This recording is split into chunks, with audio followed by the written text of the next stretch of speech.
Interstate 80 back open to cars headed to and leaving Lake Tahoe, but chain controls are still in place. This after the weekend storm dumped several feet of snow in the Sierra. KRON 4's Luke DeGaulle has the latest.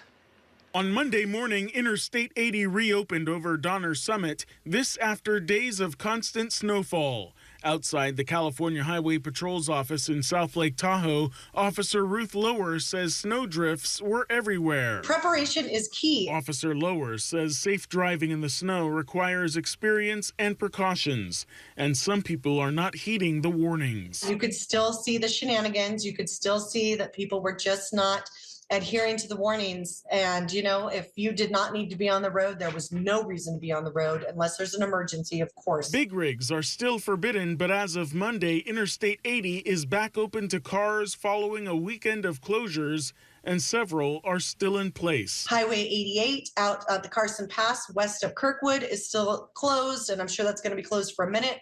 Emerald Bay, which is Highway 89 on the West Shore, is still closed. Those are areas that just get inundated with snow. So unfortunately, those are going to take a little bit more time to clean up. Though people may be champing at the bit to head to the snow, it still might not be safe. If you are not comfortable driving in these conditions, don't. It is definitely not something normal. It's not something that you're just going to learn today. It's not going to happen. Philippe Jagal, KRON 4 News.